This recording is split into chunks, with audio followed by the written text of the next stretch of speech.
últimos ajustes.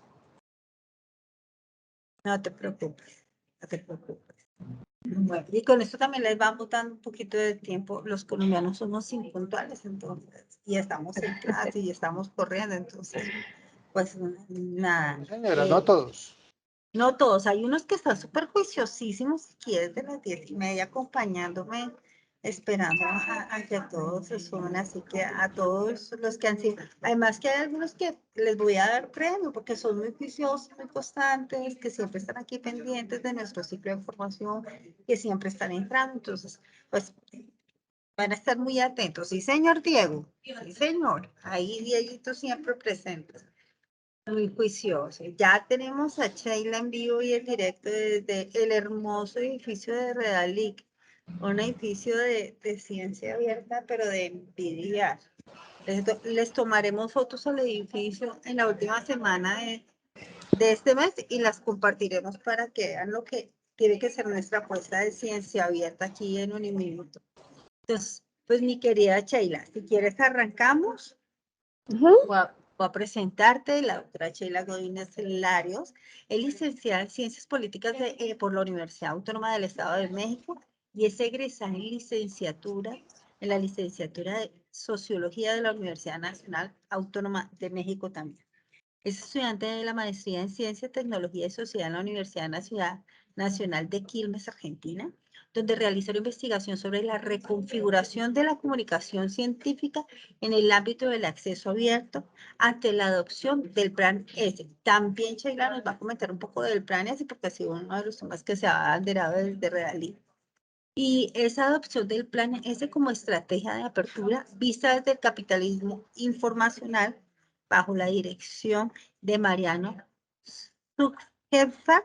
Tú me corregirás el apellido, Sheila. Sí, Aquí, es correcto. aquí se está burlando Juan Gabriel de cómo estoy pronunciando yo el apellido.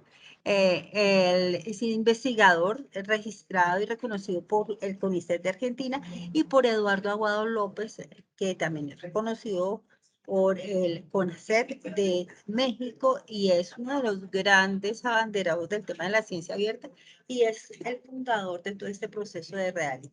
Adicionalmente, pues Sheila es la coordinadora de investigación en el Sistema de Información Científica Realit de la Universidad Autónoma de México. Entonces, pues nada, mi querida Sheila, somos todo oídos, estamos aquí súper atentos. Ya saben, cuando quieran preguntar, simplemente levantan la mano, les prendemos el micrófono y vamos a hacer un diálogo bien cercano, donde la que conozcamos un poco de esto. Entonces, mi querida Sheila, bienvenida y los micrófonos son todos tuyos. Muchas gracias por la bienvenida. Antes de comenzar, quisiera pedirles de favor, ¿me pueden confirmar si pueden ver mi pantalla? Estamos viendo tu pantalla. Perfecto, sí. Buenísimo, pues muchas gracias por la invitación.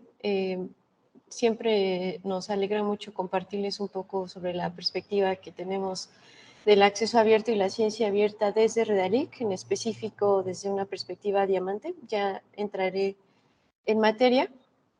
Le agradezco mucho también a todo el equipo de Uniminuto y en especial al doctor Juan Gabriel, con quien estamos llevando un proceso muy interesante de colaboración, pues que se verá reflejado y en beneficio del acceso abierto diamante. Y bueno, en específico hoy me pidieron que les compartiera un poco la perspectiva que tenemos sobre métricas alternativas y responsables. Y en específico, hoy me gustaría hablarles sobre una propuesta metodológica de evaluación de la ciencia que tiene justamente como punto de partida un acceso abierto, sí, pero un acceso abierto no comercial, porque creemos que desde hace algunos años hay un consenso global y general sobre acceso abierto y ciencia abierta. Nadie duda de que vamos para allá. Un ejemplo de eso es, por ejemplo, la reunión que tuvieron en 2021, en noviembre, todos los países miembros de la ONU en la UNESCO y dijeron, hagamos un consenso sobre una transición hacia la ciencia abierta, ¿no? Boahí en sus 20 años hace una mención explícita y una defensa explícita de la ciencia abierta, reconociendo también los problemas sistémicos que han impedido que lleguemos a lo que Boay justamente se planteó hace 20 años, ¿no? En fin, voy a mencionar un poco de esto. La idea es que también hagamos un diálogo, una charla abierta. Creo que eso es muy interesante en este intercambio de perspectivas. En específico, consideré 3 aspectos para platicar con ustedes el día de hoy. Uno es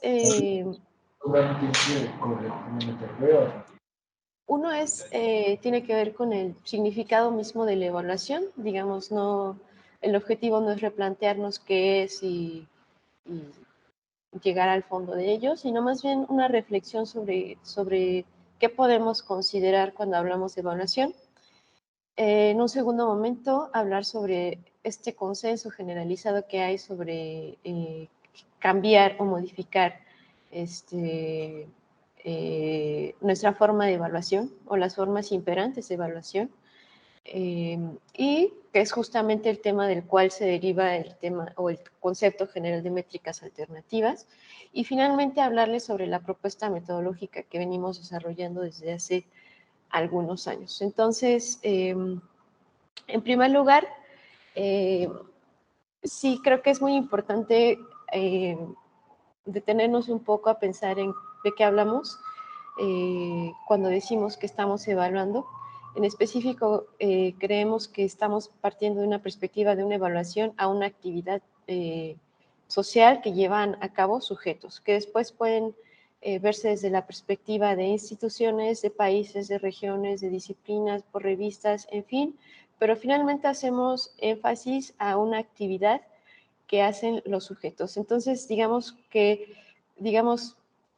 volviendo a esta reflexión básica sobre a qué nos referimos cuando evaluamos, podemos decir que en primer lugar que hablamos de una actividad que objetivamos, es decir, una actividad que pudo ser cualquier otra, que conceptualizamos desde un marco conceptual que pudo ser cualquier otra, es decir, que estamos partiendo, cuando decimos que objetivamos, estamos hablando de una forma de conocer y que pudo ser cualquier otra. Es decir, si hoy en día tenemos una idea muy clara o muy consensuada sobre publicación, desde las métricas tradicionales o anteriores, citación, en fin, está bien, pero ese es un concepto y una conceptualización y una objetivación específica que por ser una construcción también podemos pensarla como que pudo haber sido cualquier otra. Es decir, si en este momento llegáramos a un consenso sobre, bueno, ya no importa la publicación, sino ahora la actividad científica la vamos a consensuar sobre vinculación social, bueno,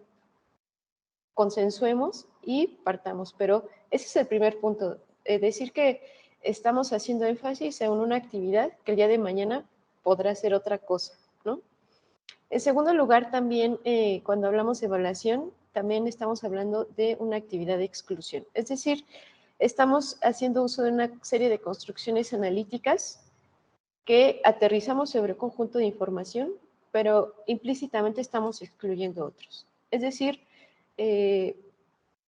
es muy relevante en estos momentos mencionar que cuando hacemos uso de un universo de información es una decisión que en ese momento deja fuera otros conjuntos de información. ¿Es correcto o incorrecto?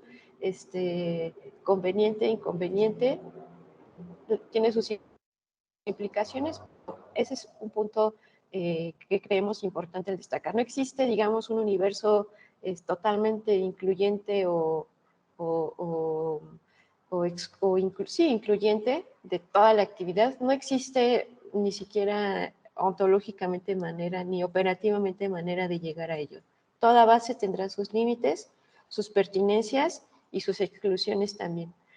¿Qué tan conveniente o no será? Bueno, dependiendo de los objetivos con los que evaluemos, ¿no? En ese sentido, al evaluar también estamos acotando, es decir, a cada etapa histórica de la ciencia corresponde un esquema particular de valoración de la actividad científica. Pensemos, por ejemplo, en el origen de las primeras universidades o sociedades científicas en los siglos XVI, XVII, tenían una perspectiva muy específica sobre lo que en ese momento se consideraba ciencia o tecnología, y en función de ello hacían valoraciones para definirla o no. Varios siglos después, tenemos las propias. Entonces, eso es muy importante destacar, que cuando evaluamos, estamos realmente acotando a un momento histórico social específico, que hace unos siglos era de una manera, hace unas décadas incluso eran de una manera. Pensemos en cómo conceptualizábamos o cómo comunicábamos la ciencia hasta finales del siglo XX. Unas décadas después, pese a que solo son unas décadas, es completamente distinto y tenemos otras concepciones sobre lo que valoramos o no. En ese sentido, además de ser una acotación, toda evaluación es una acotación histórica sobre actividades específicas que variarán con el tiempo. También creemos que cuando evaluamos, prescribimos. Es decir, los esquemas de evaluación se han convertido, se han traducido en políticas o en códigos de evaluación que en su peculiaridad, en su singularidad, tienen también una cualidad performativa. Es decir, en el momento en que un código de evaluación dice se valora más, en mayor o en menor medida tal cosa, o se prioriza tal o cual práctica, o se puntúa mejor o peor tal o cual producto o tal o cual proceso, están haciendo, se reconoce en ello, digamos, una cualidad performativa de que las comunidades científicas, las investigadoras, los investigadores dicen, ya que eso es lo valioso, ya que eso es lo reconocido, vamos a practicarlo o vamos a llevarlo de esa manera. Entonces, en ese sentido, al evaluar, no solo objetivamos, acotamos, excluimos, sino también prescribimos lo que es deseable o no, o lo que es valorado o no, o lo que es susceptible de ser considerado o no. Y esta es una característica muy importante porque en las últimas décadas el concepto general de evaluación o los esquemas y códigos y sistemas institucionales de evaluación que se han formalizado todo el mundo, América Latina no es la excepción, tienen una cualidad muy específica, que es que se asocia a ellos una asignación condicionada de recursos. Eso es algo que no existía, por ejemplo, pienso en el caso de México, eso no existía hasta antes de los 80s. Un caso icónico al respecto es la creación del Sistema Nacional de Investigadores, que es, digamos, un programa que lleva a cabo nuestro Consejo Nacional de Ciencia y Tecnología, donde reconoce por medio de una membresía, digamos, a los investigadores más destacados, por decirlo así, en sus áreas de conocimiento, se les jerarquiza en grupos y hay una asignación directa de recursos económicos. Y entonces, eso es solo por mencionar un caso que en el caso de México se reprodujo después en las universidades públicas y después todo tipo de universidades públicas, no solo estatales y demás, sino que al interior de ellas. Es decir, es un programa que se tomó como referente de evaluación, que es un ejemplo de cómo que consiste en un paradigma, se vuelve en un paradigma de programas de evaluación con una condición, un condicionamiento de recursos económicos. Eso es algo que no existía hasta hace no mucho y es una característica muy importante en la actualidad. Y bueno, finalmente en esta reflexión de qué podemos pensar cuando evaluamos también, tiene implicaciones operativas, es decir, de institucionalización, en este caso de burocratización, y le asignamos o llevamos en función de eso diversas operaciones como contar, capturar, registrar, pero bueno, esas son acciones operativas que mañana podríamos estar llevando de cualquier otra manera y que hoy en día bajo el paradigma de ciencia abierta resultan cada vez más insostenibles. Digamos, en un contexto donde técnicamente existe la interoperabilidad de información, por decirlo de alguna manera,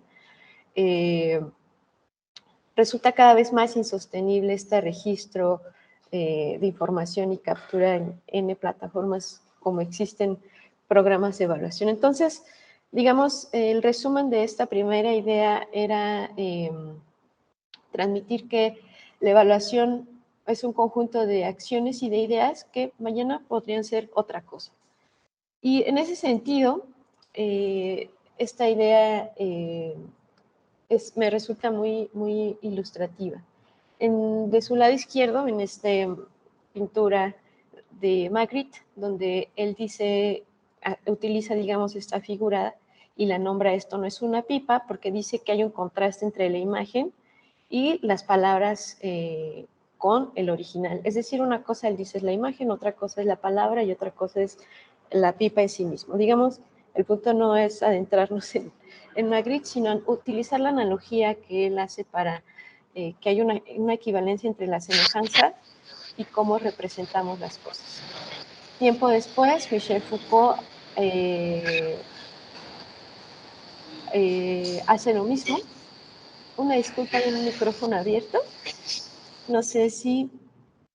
Ok, pensé que se trataba de una intervención. Bueno, tiempo después, Michel Foucault retoma esta pintura de Magritte y dice, bueno, es que sí, no solo Magritte lo hace, sino que dice, hay un juego infinito de semejanzas. ¿Cuál es la original? Decimos, todo el mundo hablamos de una pipa, pero nadie se remite al original. Y entonces Magritte dice, esto no es una pipa, Foucault también dice, esto tampoco es una pipa, y en la evaluación la idea es decir, tampoco, ¿no? Que hoy se asocie la actividad científica y la evaluación a cuartiles, citas, factores, en fin, no significa que eso sea el original. La evaluación, la actividad científica es una cosa que objetivamos y que conceptualizamos antes y que hoy, en la actualidad, asociamos con ideas como calidad, como prestigio, pero sí que creemos importante rescatar la idea de que eso fue una decisión que en algún momento se tomó, pero que podría ser cualquier otra cosa, y justamente esa es la propuesta en su momento de las métricas alternativas en la diversidad que existe. Entonces, así como estas ambas cosas no son una pipa, esto tampoco lo es, y la evaluación y las maneras en que la hemos conceptualizado pueden ser distintas si así se decidiera o se consensuara. En este caso, vuelvo al caso del SNI, el Sistema Nacional de Investigadores en México, pero es solo un ejemplo, podremos pensarlo también para Colombia y N regiones. Y bueno, aquí lo que quise compartirles es este trabajo de investigación que nos muestra, hizo un análisis histórico sobre los criterios de evaluación de este programa y muestra la evolución alrededor de poco más de 20 años, ¿no? Entonces, el simple hecho de decir que en 1999 se consideraban esta serie de productos y en 2020 se consideran otros y se evalúa de distinta manera, es simplemente para recordar que son prácticas que históricamente cambian y que mañana o ayer eran otra cosa, ¿no? Por ejemplo, en el caso de este programa, en 1999 había una definición de lo que era calidad y impacto, y lo menciona, como pueden ver en la imagen. Para libros y productos de investigación se considera esto, se considera el prestigio de su casa editorial, posiblemente el tiraje y las reediciones. Y para los artículos, revista, el prestigio de la revista y, muy importante, los comentarios y las reseñas recibidas. Eso era como en 1999, en el principal programa de evaluación en México, se pensaba la calidad y el impacto, ¿no? Y no se hacía mención de ningún índice para, digamos, hacerla operativa como criterio de evaluación, ¿no? 21 años después, la definición o cómo este programa tiene la calidad y el impacto es otra. Menciona, por ejemplo, para el caso solo de los artículos, que se considera la indexación, el prestigio de la revista, su calidad, impacto, circulación, etcétera, ¿no? Y operativamente dice, ¿cómo vamos a observar esto? A partir de los siguientes índices que ustedes ven en la imagen. Entonces, digamos, esto es un ejemplo de cómo en cada momento hay una definición específica de lo que en este caso este programa considera calidad de impacto, los indicadores que se plantea para observarlo. Y eso es solo un ejemplo, porque en cada país, en cada institución, en cada nivel o ámbito, funciona de la misma manera, ¿no?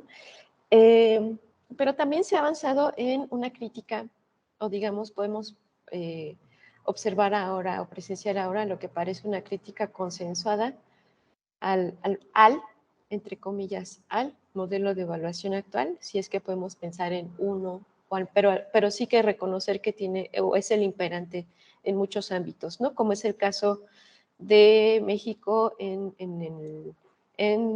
la figura del investigador, o también a las revistas, o también a las instituciones y a todos los actores o entidades que participan de la ciencia como una empresa, digámoslo, ¿no? Entonces, en este consenso, repetimos, pues está Budapest, en este año lo dijo, se recomienda reformar cómo evaluamos en todos los centros que generan investigación, como son las universidades, ¿no? Y dice, las universidades debieran abandonar los elementos que desincentivan el acceso abierto, como lo es el factor de impacto. También las declaraciones de la UNESCO, las recomendaciones, perdón, de la UNESCO sobre ciencia abierta proponen varios ejes al respecto y dicen hay que crear un entorno normativo que sea propicio para la ciencia abierta y en función de eso modificar las métricas que se usan, ¿no?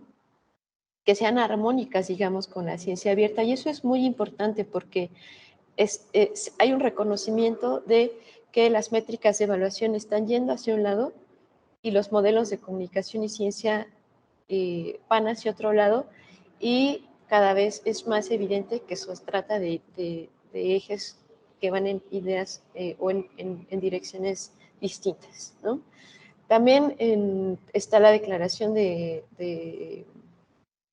Dora, de San Francisco, que desde hace unos años ha tomado mucha fuerza incluso en regiones como la nuestra y que de manera general dice la recomendación es no utilizar métricas basadas en revistas como es este factor como una medida sustituta de calidad, ¿no? Y ese es un caso muy ilustrativo a lo que hacía referencia hace un momento. Hemos confundido la métrica o el número como un indicador mismo o como la actividad, perdón, académica en sí misma, cuando se trata de un ejercicio de construcción y también un ejercicio metodológico que puede ser de cualquier otra manera. También en lo que parece un consenso general sobre cambiar los esquemas de evaluación, está el FOLEC, este foro latinoamericano que ha convocado en varias partes del mundo, principalmente en Latinoamérica, hace un llamado hacia reformar los esquemas de evaluación en nuestra región y se han unido instancias como consejos nacionales de tecnología, por decirlo menos. Y también está acuerdo sobre reformas o cambios a la evaluación de la investigación que tuvo lugar o se lanzó, se presentó en julio de este año por parte de la Comisión Europea y que está firmado por más de 350 instituciones de todo el mundo, principalmente en Europa, pero de todo el mundo. Entonces, digamos, hasta aquí las dos ideas que pensé en compartir y platicar con ustedes, es que la evaluación que hoy, como la pensamos, puede ser pensada de cualquier otra manera y en un segundo momento que el mundo ha dicho y ha consensuado, necesitamos otras maneras de evaluar lo que hacemos, porque no está yendo en este paradigma que ahora nos hemos planteado como ciencia abierta.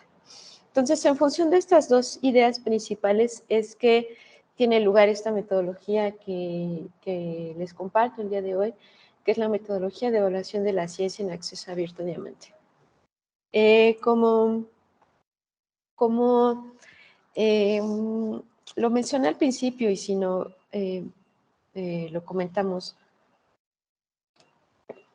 ahora, en este consenso de lo que parece un consenso sobre el acceso abierto a diamante, también ha habido, digámoslo así, una bifurcación o una distinción sobre los tipos de acceso abierto a diamante, porque sí, en América Latina hablamos de acceso abierto, el Plan S habla de acceso abierto, grandes empresas editoriales o las más lucrativas y monopólicas también hablan de acceso abierto, pero definitivamente no estamos haciendo referencia a lo mismo. Entonces, es que ha tenido lugar desde hace algunos años, principalmente una discusión que ha tenido lugar o que se ha, digamos, encendido a partir de el lanzamiento del Plan S en 2019, con 2019 y 20 con operación formal a partir de 2021. Entonces, es lo que representó, digamos, un motivo para que el mundo dijera, ok, sí, acceso abierto, pero ¿qué tipo de acceso abierto? En específico, ha habido una definición por un acceso abierto diamante, que, por cierto, es el modelo sobre el cual Redalic se enfoca a trabajar en todos sus ejes de acción, que es, digamos, un acceso abierto diamante donde todos convenimos en ello, no se cobra por acceder ni por consultar, pero a diferencia de lo que se propone en el modelo oro, tampoco nadie paga por publicar ni se condiciona la participación en la narrativa científica por un pago de procesamiento. Es decir, nadie paga por participar en la empresa o en la gran conversación, como lo dice Jean-Claude Guédon, y se trata de un modelo de publicación principalmente sostenido, gestionado y que le pertenece al sector académico universitario, algo que no es una realidad en regiones como Norteamérica o Europa Occidental, donde los canales de comunicación le pertenecen principalmente o son gestionados por el ámbito privado. Entonces, bajo esta concepción de acceso abierto diamantes que surge esta metodología de métricas alternativas que tiene como primera característica que se trata de una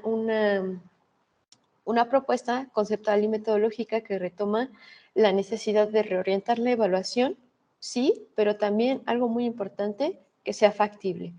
En las métricas alternativas o lo que hemos desarrollado en las últimas décadas sobre métricas alternativas, no hay una duda sobre su pertinencia ni hay una duda sobre si es algo que nos puede aportar en cómo conceptualizamos o caracterizamos o evaluamos la actividad de las y los investigadores. No hay duda al respecto, pero sí respecto a su factibilidad. Creemos que en las métricas alternativas hay una deuda pendiente que es hablar sobre si es técnicamente aplicable. Entonces, en la concepción misma de esta metodología que hoy les comparto, se considera, por supuesto, la reorientación de la evaluación, pero también una factibilidad al respecto. También se trata de un marco que tiene un potencial de aplicación a un conjunto diversos de información. Les contaré ahora sobre sus experiencias de aplicación, pero que, digamos, es un marco de evaluación que es aplicable a cualquier conjunto de información en tanto tenga características centrales como es normalización y haga uso de organización, digamos, consensuada o catálogos de autoridad como pueden ser disciplinas o demás, ¿no? Y, digamos, se trata de un marco metodológico que tiene un potencial de aplicación tanto en el acceso abierto diamante, digamos, revistas científicas que cumplen con las características no comerciales y también con el acceso abierto verde en tanto que permiten la interoperabilidad. En ese sentido, la pregunta es si el acceso abierto de otro tipo, como lo son las revistas híbridas u oro, como desde hace algún tiempo hablamos ellas, no sin un debate al respecto. Al respecto es que se les asocia con restricciones de depósito en términos de licencia. En específico, ¿cuál es el objetivo de esta metodología? No es jerarquizar, no es establecer clases o categorías sobre lo que se considera mejor o peor, sino simplemente caracterizar la actividad académica o científica y, en ese sentido, reconstruir las cartografías de conocimiento. Hay dos perspectivas en esta metodología, una que es la de investigación y una es la perspectiva editorial. La de investigación nos podría permitir responder a preguntas como lo es, por ejemplo, como investigador que he escrito ¿cuál es mi perfil? ¿Cuál es el perfil que tengo yo en el acceso abierto diamante? ¿Qué trayectorias he recorrido? ¿Qué redes de comunicación, de colaboración he construido en estos años de trabajo? ¿Qué uso ha tenido mi producción? ¿En qué medida o en dónde ha sido consultada? Y por el otro lado, desde la perspectiva editorial, ¿qué características tienen las revistas qué sé yo, de un país, de una institución, de una disciplina, y desde esa perspectiva se entiende desde dos direcciones la actividad de investigación, en específico de publicación. ¿Cómo se publica? ¿Qué características tienen la actividad que desempeñan los investigadores o las entidades que realizan investigación? Pero también qué características tiene la actividad que llevan a cabo las entidades que lo comunican, o sea, las revistas. Porque hay un doble trabajo, pensemos en lo que hace una institución. Genera conocimiento que es generado en que es producido, escrito o publicado por esa institución, pero también sostiene la publicación que se lleva a cabo a partir de sus revistas y donde participan no solo investigadores de su institución. Esta metodología, ¿qué observa? ¿Sobre qué actores se aplica? ¿Qué observa? Hablemos primero sobre los indicadores. Considera indicadores como publicación, es decir, qué se publica, en dónde, por quiénes. En segundo, la colaboración, es decir, qué redes de colaboración se han construido en torno a la coautoría y qué alcances ha tenido esto. Colaboración con colegas de mi propia institución, del mismo país, pero de otras instituciones, de la misma región, de otras regiones, en fin. Revisión por pares, que es una característica central de la comunicación científica y de la publicación en revistas arbitradas. En específico, el tiempo que toma la revisión por pares. Entonces, esto nos podría permitir responder preguntas como ¿qué tanto tiempo toma la revisión por pares? Hay una distinción por países, hay una distinción por regiones, hay una distinción por idiomas, hay una distinción entre comunidades científicas, en fin. Internacionalización, que hace referencia a la diversidad de comunidades científicas que participan en la investigación, porque, bueno, podríamos decir, una revista, el 90% de su producción científica proviene del extranjero, pero no es lo mismo decir que ese 90% provenga solo de un país a que provenga de una diversidad de países. Es decir, que ha construido una comunidad global y diversa y un posicionamiento que hace que o deriva en que una revista, un conjunto de ellas, publique producción científica proveniente de distintos países. Esfuerzo editorial, que hace referencia a si el volumen de publicación de una revista o no, o un conjunto de ellas, tiene un comportamiento, digámoslo así, en función de otras entidades, como lo es en función de su propia disciplina, en función de su propio país o en función de su propia institución. Y finalmente el uso, que es las consultas a la producción científica. Ahora, ¿sobre qué entidades se aplican estos indicadores? Repito, actividades que esta metodología conceptualiza en estos indicadores. Estos pueden verse a través de estas entidades que pueden ver en esta imagen, principalmente autores. A nivel de investigadores, todas estas métricas se aplican. También a nivel de revistas, instituciones, países, regiones, áreas, disciplinas, etc. Entonces, se trata de una metodología de carácter relacional donde estos indicadores pueden aplicarse a estas entidades y, repito, desde estas dos perspectivas, cómo se investiga y cómo se publica. En este esquema que ustedes pueden ver ahora es un resumen, un esquema sobre esta metodología que les comparto el día de hoy. Paréntesis, después podemos compartirles este material, así que si de momento no pueden observarlo o distinguirlo bien, no se preocupen. Y bueno, ¿qué factibilidad tiene esta metodología? En específico, hay dos casos. El primero es toda la metodología, todas las métricas que ustedes ven en el sitio web de Redalic obedecen a esta metodología. Es una base de datos que además, en este caso, esta metodología se aplica sobre esta base. Repito, podría aplicarse a cualquier otra en tanto cumpla con las características que mencionábamos, pero en esta experiencia de aplicación, el ejemplo es lo que ustedes ven en el sitio web de Redalic. una base normalizada de, en este momento, más de 700,000 artículos, por cierto, una base de datos viva, que a día cambia, y repetimos, una base además que da cuenta sobre el acceso abierto diamante, ¿no? Y hay una segunda experiencia de aplicación, que son 100 revistas de ciencias jurídicas con base en información de Redalic, OJS y Cielo. Aquí les dejo el enlace para que puedan consultarlo. Entonces, estos son, digamos, ejemplos donde hemos aplicado la factibilidad de ella. Y para ser más específica, digamos, aquí lo que les compartimos son, a lo que me hago referencia, perdón, con cartografías de conocimiento.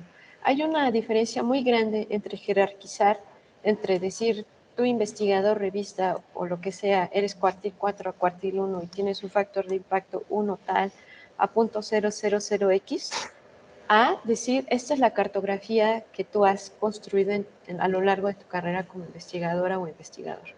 En este caso, en estas imágenes, lo que les represento son es la participación del mundo, la publicación de todo el mundo en las revistas latinoamericanas de acceso abierto y diamante, en específicos de ciencias sociales, artes y humanidades. Y aquí lo que les comparto es una digamos, una postal de cómo era esto en 2005 y cómo lo era hasta 2018. Hoy en día es un mapa seguro que cambia, pero este es el potencial, o digamos, para ponerle nombre y apellido, una representación sobre los que nos permite esta metodología de investigación.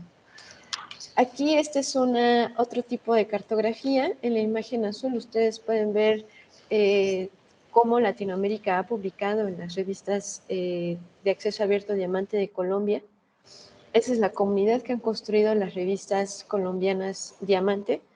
Y en un segundo lugar pueden ver en esta imagen, digamos en tonos naranjas, cómo es que todo el mundo está publicando en las revistas colombianas de acceso abierto, como lo ha hecho hasta 2018. Esta es una perspectiva no solo visual, sino conceptualmente muy distinta a jerarquizar la actividad científica en función de citación, sino una cartografía, en este caso, de las revistas colombianas y de la comunidad que han construido tanto en Latinoamérica como en el resto del mundo. Aquí estos mapas hacen referencia a estas cartografías en la parte superior a las redes de colaboración nacional que han construido, por poner un ejemplo, las investigadoras y los investigadores adscritos a la UNAM en 2018. Es decir, este mapa representa todas las redes de colaboración que han establecido la UNAM en ciencias sociales hasta 2018. Mientras que en la parte inferior pueden ver las redes de colaboración institucional que se han construido con base en la publicación en las revistas de la UNAM. Es decir, mientras que arriba se habla de las investigadoras o los investigadores de la UNAM, abajo se habla de sus revistas. Repito, porque es una metodología que puede aplicarse a distintas entidades, pero siempre teniendo como punto de partida el autor. Y aquí, por ejemplo, les muestro un caso sobre un análisis aplicado en esta metodología sobre el tiempo de revisión por pares, sobre cómo se ha modificado la duración de la revisión por pares, es decir, desde que una revista acepta un artículo hasta que finalmente lo acepta después de una o n revisiones. Estas son, digamos, las transformaciones o las tendencias que identifica este análisis, y aquí les pongo el enlace para que puedan después leerlo con mayor tranquilidad. Y digamos, esta es una perspectiva muy interesante porque, por ejemplo, esta metodología nos permite identificar que en 2005, en el caso de ciencias sociales exclusivamente, el tiempo de revisión por pares de un artículo tomaba en promedio 128 días, mientras que hasta 2018 se transformó a 213. Es una perspectiva que cambia por área de conocimiento. Por ejemplo, en las ciencias naturales y exactas se mantiene más o menos, mientras que en las artes y las humanidades se reduce en poco más de 40 días. Entonces, esta es una metodología. La idea no es, digamos, hacer una un análisis profundo en este momento sobre la metodología, solo quise mostrarles algunos ejemplos de lo que nos permite observar en sus varios ejemplos de aplicación. Digamos, para ir cerrando y ya poder entrar a esta charla, entonces lo que les propuso, lo que les comparto ahora es un modelo de evaluación que tampoco es una pipa como lo es ninguno, sino que se trata de una propuesta que sí tiene dos puntos de los cuales podemos discutir también. Uno que es viable en la medida en que se articula con el modelo de publicación no comercial, acceso abierto diamante y acceso abierto verde, no sin dificultades al respecto, pero que tiene una factibilidad, digámoslo así, y que permite recuperar la historia y las trayectorias científicas publicadas. Qué interesante sería reconstruir las cartografías de toda la actividad científica. En los últimos, digamos, recientemente han sido como muy frecuentes estos análisis para recuperar, digamos, el pasado, por decirlo así, sobre lo que han hecho países o instituciones o consorcios en torno a la PC. Digamos, por este auge o este empuje que se está dando al acceso abierto comercial a partir de la PC, muchas instituciones o países han dicho, ok, para saber si le entramos o no y cómo lo hacemos, hay que analizar o diagnosticar primero, recuperar la información sobre cuánto hemos invertido en acceso abierto oro por medio de APC. Entonces, Colombia tiene un análisis al respecto, a partir de la Universidad de Antioquia y COLAF, por ejemplo, y así son cada vez más frecuentes los análisis que responden a la pregunta de cuánto hemos gastado en APC. Reconstruyamos el pasado que tenemos al respecto, pero no nos hemos preguntado, me parece, lo mismo respecto al acceso abierto, en específico al acceso abierto diamante. ¿Qué pasaría si como investigadoras, investigadores, instituciones, países, etcétera, nos preguntáramos qué hemos hecho, qué perfil tenemos en el acceso abierto, en específico en el acceso abierto diamante? Si nos planteáramos esa pregunta, tendríamos que preguntarnos, ok, ¿y qué manera tengo de hacerlo? Entonces, en función de esa pregunta, es que, entre varias otras, es que esta metodología es que se propone. Y bueno, ok, existe, planteémonos las preguntas, pero ¿qué pasos podemos dar para adoptarla o no, o al menos discutirla? Me parece que un primer punto de partida es preguntarnos qué publicar en acceso abierto diamante y en repositorios institucionales. Quizás si nos hiciéramos esa pregunta, una pregunta, perdón, que no es menos válida y que de hecho creemos es mucho más relevante que preguntarnos cuánto hemos pagado en APC. La publicación en acceso abierto diamante también cuesta, solo que no nos hemos preocupado por ella porque pareciera ser que por no pagarlo es gratuito. Y la realidad es que sí cuesta, pero no nos hemos planteado la pregunta. En un segundo lugar, una siguiente idea para adoptarlo es incorporar en nuestra actividad académica cotidiana, es decir, lo que vas a hacer este jueves y este viernes y este sábado o lunes, qué sé yo, el aprovechamiento de las infraestructuras abiertas. Y en tercer lugar, ser honestos, digámoslo así, y preguntarnos, ¿para qué publico? Digamos, porque la evaluación, cuando hablamos de evaluación podemos hablar sí de programas institucionales, sí de métricas, sí de políticas, sí, etcétera, pero evaluación académica no solo es eso, no solo son unos códigos, evaluación también es una cultura y es un conjunto de hábitos que llevamos a cabo todos los días, todo el tiempo. Entonces, en función de eso, reflexionar para qué hago lo que hago y reflexionar sobre la cultura científica que tenemos en torno a nuestros hábitos de comunicación.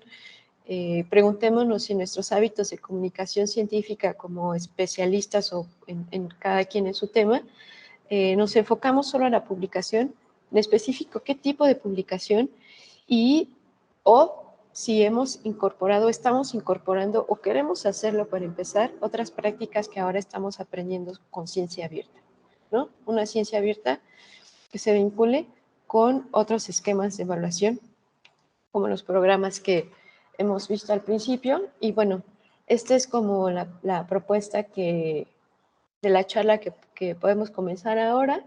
Y bueno, estoy atenta a lo que ustedes gusten compartir.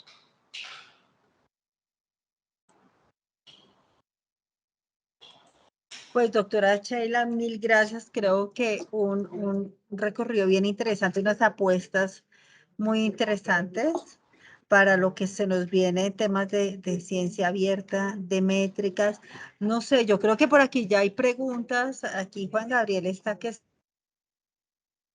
pregunta.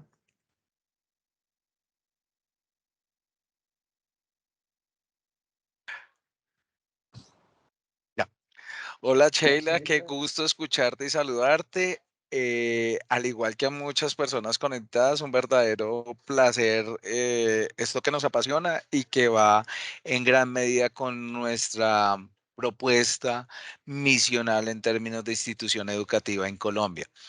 La semana anterior, antepasada, estuvimos en encuentro de vicerrectores de investigación a nivel nacional en términos de ASCUN, donde se discutía el nuevo modelo de medición y bueno, y hemos tenido unos encuentros para Colombia.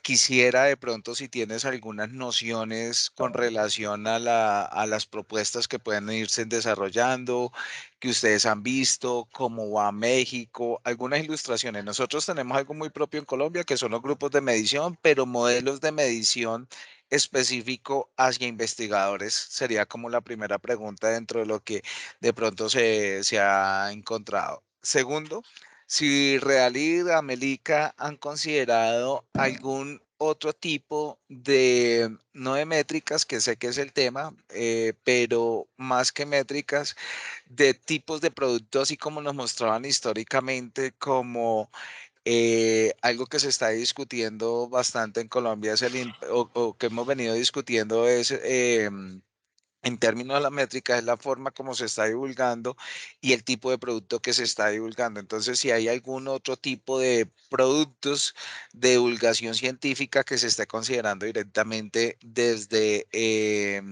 las propuestas que se está desarrollando directamente dentro de Realí, que también hace parte quizás dentro de lo que nosotros queremos ir dentro de poco también a dialogar con ustedes. Y qué gusto verdaderamente poderte escuchar, da alegría del corazón todos estos temas. Ok, muchas gracias. Son dos temas bien interesantes. Solo para verificar, la primera pregunta hacía referencia a si desde México estamos o se está haciendo como una reforma formal a los sistemas de evaluación. Sí, sí, ello u otras perspectivas dentro de los análisis y discusiones que se han presentado frente a los modelos de medición a los investigadores, a la producción científica en últimas. Que ustedes dan una propuesta, pero dentro de los consensos también que se puedan llegar a estar llegando dentro de estas discusiones interesantes y que indiscutiblemente impactan bastante a las instituciones públicas y nosotros pues en Colombia somos una institución privada que estamos ahí en esas discusiones en estos momentos en Colombia. Bueno, aquí lo que se observa es que ha habido un posicionamiento a que se quiere hacer eso, al menos desde las principales instancias de ciencia y tecnología, pero operativamente no se ha traducido en nada todavía. A los investigadores se les sigue evaluando como se les evalúa, a las revistas también. De hecho, el Índice Nacional de Revistas que promueve el Consejo Nacional de Ciencia y Tecnología, por ejemplo, sigue evaluando a las revistas en función de su presencia en Scopus, ¿no? Entonces, repito, ha habido intenciones, ha habido pronunciamientos, pero en el hecho es que no, no se ha traducido, los investigadores no tienen aún ni las revistas ni las instituciones otros esquemas de evaluación que estén funcionando distinto al respecto. Pero bueno, sería muy interesante, por ejemplo, pensemos que las declaraciones de las recomendaciones sobre ciencia abierta de la UNESCO fueron firmadas por todos los países miembros y se comprometieron a establecer o armonizar marcos normativos al interior de cada país para ir encaminados hacia la ciencia abierta, y que uno de los puntos o de los acuerdos fue armonizar los esquemas de evaluación con la ciencia abierta. Entonces, ese es un compromiso formal y tendríamos que estar esperando acciones al respecto formales de todos los países firmantes. Y respecto a si la metodología tiene posibilidades de aplicación fuera de las revistas científicas, bueno, es una metodología que de momento no lo ha hecho, pero no se descarta por el simple hecho de los metadatos, ¿no? O sea, es una metodología que por partir de los datos abiertos e interoperables, tiene otras posibilidades que podríamos ir explorando con toda seguridad en el futuro.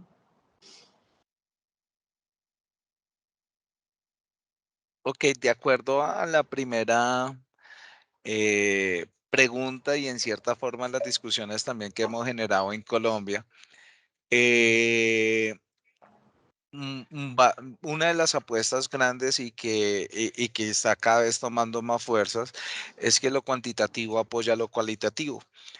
Conozco algunos elementos que quizás de pronto algunos no lo han desarrollado, pero no sé si puedas hablarnos un poco con relación a los análisis semánticos que se puedan llegar a estar desarrollando en estos momentos o lo que ustedes han visto y aprendido también con relación a análisis más de tipo cualitativo y semántico. Ese es un proyecto que de hecho también estamos desarrollando ahora. En 2017 la UNESCO también, por ejemplo, por poner un ejemplo, más bien emitió con unas recomendaciones a la ciencia y al investigador. Y en función de eso propuso una serie de métricas con estos principios de diversidad, inclusión y demás. Y son características que estamos ahora empezando a pensar sobre cómo adaptarlos en estas métricas, porque no hay discusión en que el mundo tiene que, o las métricas tienen que encaminarse a analizar estos aspectos como qué tanto estás colaborando con quién, qué tan inclusivo estás siendo. En el caso de lo que hemos hecho, ya no de lo que queremos hacer o lo que estamos pensando, sino de lo que hemos hecho, en esta metodología se ha tenido un acercamiento cualitativo con comunidades de editoras y editores, hasta el momento solo de Latinoamérica, donde hemos buscado un acercamiento en el caso específico de revisión por pares. En los últimos meses hicimos ejercicios de acercamientos cualitativos para entender mejor la problemática de revisión por pares y cómo se percibe, cómo se maneja. Por supuesto que nosotros la hemos documentado, digamos, masivamente a partir de este ejemplo que les mostré, pero ahora nos había interesado, nos interesa un acercamiento cualitativo sobre sus percepciones, cómo lo manejan y qué perspectivas tienen al respecto. Y ha sido muy interesante porque no se entiende de la misma manera la revisión por pares en las revistas de tradición que la manera que la entiende, por ejemplo, una revista ahora de publicación continua. Entonces, creo que tenemos muchas cosas que platicar y muchas decisiones en conjunto que tomar, porque cuando hablamos de ciencia abierta, si bajamos a un nivel de qué implica en la actividad editorial diaria y en la actividad de monitoreo, de caracterización, es que nos mueve muchas cosas y entonces en función de eso tenemos que dar un paso adelante y de previsión sobre cómo podemos documentar eso y repetimos, que sea viable, ¿no? Porque podemos plantearnos muchas maneras de, bueno, que es, digamos, un poco en el relato en que han caído las métricas alternativas, ¿no? Sería genial establecer equidad de género, sí, pero perfecto, pero ¿qué viabilidad tiene eso? Ya no podemos trabajar más en lo que hacemos porque no hay manera de implementar procesos nuevos, ¿no? Sería muy costoso, muy difícil, pero sí pensar que el tránsito hacia las métricas orientadas hacia la ciencia abierta nos lleva a pensar en su factibilidad, pero ya no en la generación, al menos en esta métrica no estamos pensando en generación nueva de información, sino en recuperación y aprovechamiento de la información que ya existe. Gracias, Sheila. ¿Qué resistencia han tenido los gobiernos frente a estas nuevas mediciones? Sobre todo porque para ellos se vuelve más complicado en temas de, por ejemplo, aquí en Colombia miden por índice H, por citación.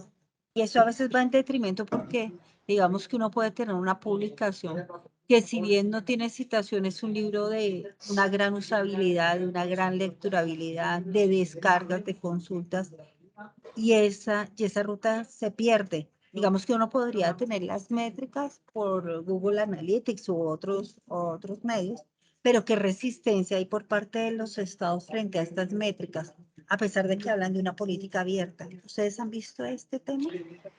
Creemos que la mayor resistencia que hemos observado, identificado, y la más grave es la omisión.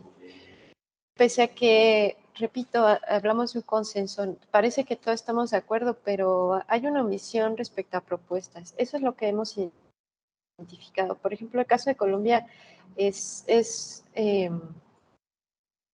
como que es muy interesante ver qué percepción o qué recepción ha tenido o qué está pasando en Colombia. Son como un paradigma de evaluación orientada a la corriente principal.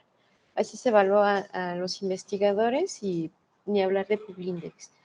Pero en ese sentido son un paradigma de evaluación orientada hacia allá.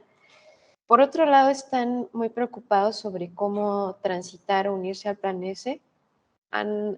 Cuando anunciaron en las firmas de los acuerdos transformativos, Consorcio Colombia lo hizo como quien anuncia el mayor de los triunfos y siendo, como además ellos mismos lo decían, los primeros acuerdos de la región.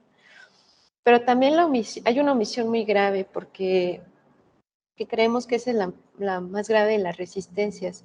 El no proponer o el no hacer propuestas concretas de evaluación distintas es lo que hemos observado y eso se observa, no hemos encontrado o no observamos un paso decidido hacia allá. La realidad es que, de hecho, observamos lo contrario. También aquí en México se llevaron a cabo los primeros acuerdos transformativos y los hizo la principal universidad pública del país, la más antigua, de hecho, la UNAM. Entonces, el hecho de que el mundo esté transitando hacia allá es preocupante porque de entrada a mí me dice, o ese hecho nos dice que no hemos quizá reflexionado que el modelo de publicación o de comunicación que adoptemos, llámese diamante, oro o lo que sea, tiene una implicación directa, una articulación directa con los modelos de evaluación. No podemos pretender que queremos modificar nuestros sistemas de evaluación, por un lado, hacia acá, si nuestros esquemas de publicación o de comunicación científica van en otro lado. Creo que es momento de reflexionar que hay una relación directa entre cómo publicamos y cómo medimos o cómo evaluamos. Eso creo que hace falta una reflexión al respecto y mucha coherencia, porque, repito, la comunicación y la publicación y la evaluación no pueden ir en opciones, en direcciones distintas, y el hacerlo, de hecho, ya lo estamos observando, nos ha traído consecuencias muy serias, ¿no? Entonces, digamos, esa es la resistencia. Más que resistencia, estamos viendo como una omisión de propuestas concretas, no solo de universidades, sino de gobiernos en este sentido.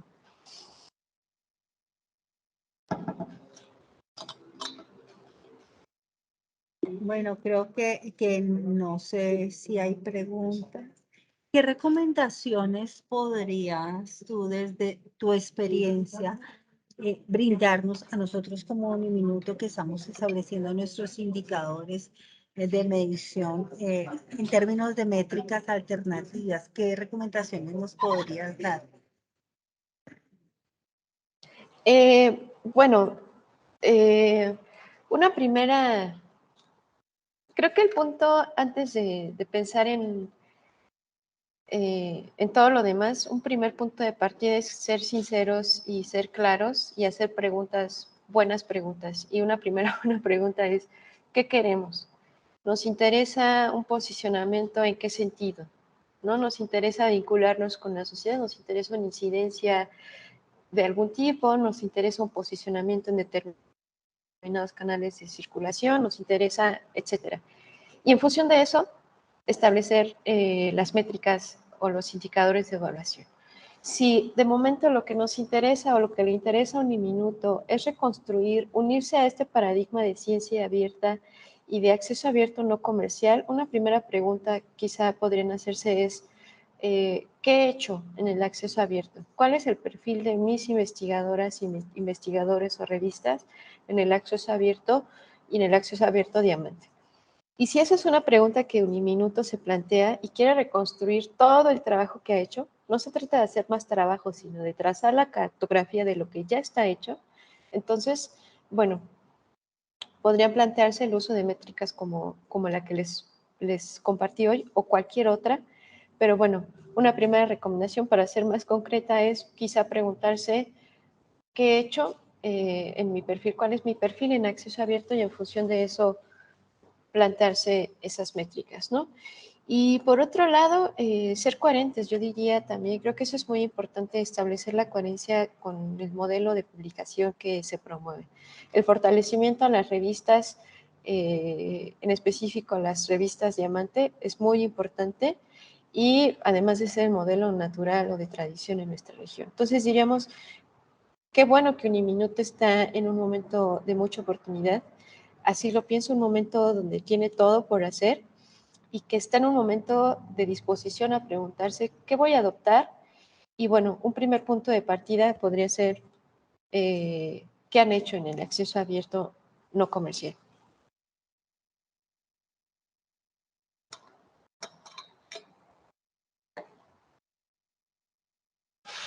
Bueno, tenemos una pregunta acá.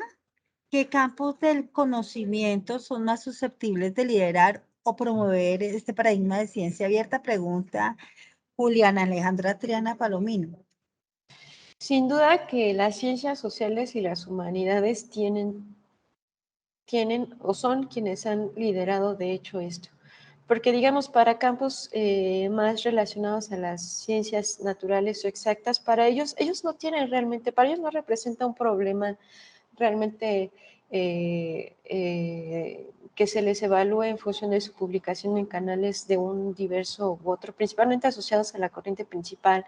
Para ellos no es realmente un problema, o no lo ha sido hasta ahora, que se les evalúe, por ejemplo, con ventanas de citación en periodos más cortos, porque ellos tienen una dinámica de comunicación y publicación muy distinta que escapa a lo que estamos haciendo hoy.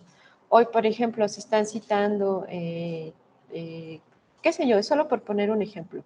En este momento se están citando textos de Rita Segato o Marta Lamas en términos de género que fueron escritos hace 15 años. Y si a estas investigadoras especialistas en género se les evaluara por su ventana de citación, serían las peores puntuadas porque textos clásicos de ellas escritos hace muchos años están siendo usados principalmente ahora. Entonces, no digo que antes no lo fuera, por supuesto, pero solo es como para poner un ejemplo de cómo es realmente, digamos, no es conveniente o no ha resultado conveniente para campos como las humanidades o sociales querernos caracterizar o evaluar y después jerarquizar como se hacen las naturales. Entonces, si volteamos a ver los principales promotores de estos consensos o necesidades de nuevas formas de evaluación, han sido las ciencias sociales y las humanidades. Investigadoras, investigadores colombianos han encabezado también esta discusión, han dado muchas propuestas muy interesantes. Y bueno, si esta discusión o esta propuesta o este redireccionamiento de las métricas no saliera de las ciencias sociales, incluso resultaría ilógico, ¿no? Sin duda que en estos campos de conocimiento tenemos mucho que discutir porque somos quienes justamente no respondemos a esas dinámicas de evaluación que se asocian a la corriente principal o a métricas asociadas con la citación. Sheila, me envían dos preguntas que están relacionadas acá. Una es cómo garantizar la calidad, dado que no tienen recursos las revistas de investigación para el proceso editorial. En términos económicos, básicamente es lo que veo acá que se refiere a la pregunta. Y dos, ¿cómo podrían sostenerse en las revistas de investigación? Ok, eso es una súper pregunta creo que tenemos que disociar el hecho de recursos económicos o mayor disponibilidad de recursos económicos con mayor calidad. O sea, creo que son ideas que que viajan y navegan en ámbitos distintos. El hecho de que una revista, yo entiendo que para una revista sea una preocupación la disponibilidad de recursos, pero eso no tendría que estar asociado a una mayor o menor calidad de una revista. Es decir, ¿qué es lo que determina la calidad de una revista? Pensemos en dos cosas principalmente. Una, la revisión por pares, que se trata de una empresa por la que no se paga. Es decir, ni aquí ni en ninguna parte del mundo. La revisión por pares es la propia comunidad científica o las comunidades científicas evaluándose o revisándose o fortaleciéndose a sí mismas. Segundo ámbito de calidad editorial o de lo que podríamos pensar como calidad editorial tiene que ver más bien con la gestión o el manejo de una revista en su cotidianidad, como la recepción, envío, respuestas, publicación y demás. Entonces, en este sentido, respecto a este segundo ámbito, hay muchas revistas o muchas opciones, perdón, que nos permiten llegar a un fortalecimiento al respecto. Un ejemplo al respecto son Redalic y Ameli.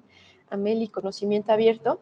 El primero, un índice de revistas consolidadas. El segundo, un índice de revistas en consolidación, que en ambos casos se trata de revistas de calidad.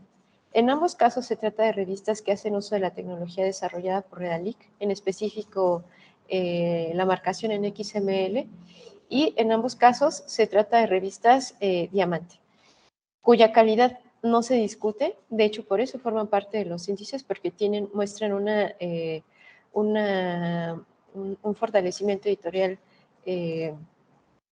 alto, y por eso forman parte de cualquiera de los dos índices.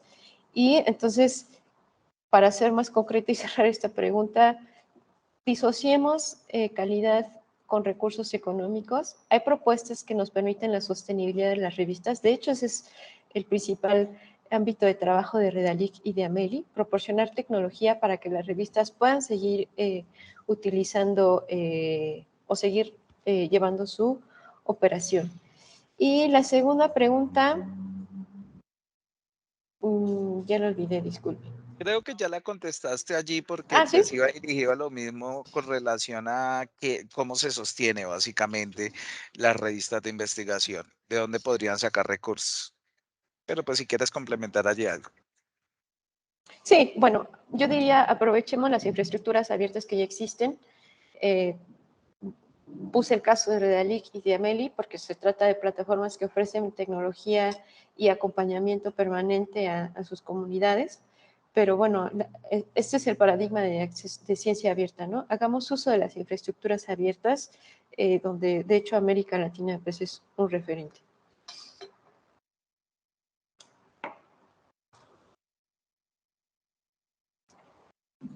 Bueno, pues Sheila, de verdad, muchísimas gracias.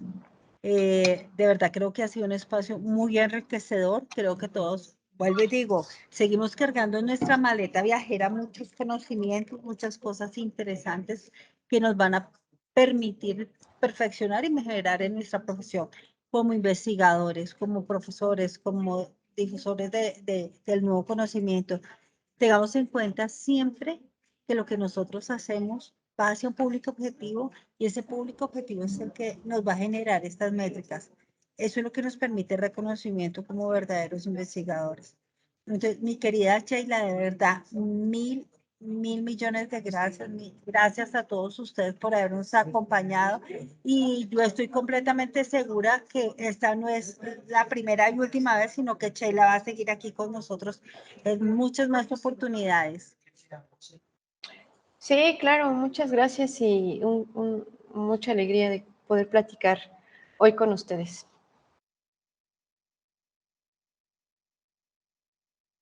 Muchísimas gracias a todos. Feliz tarde para todos. Buen almuerzo.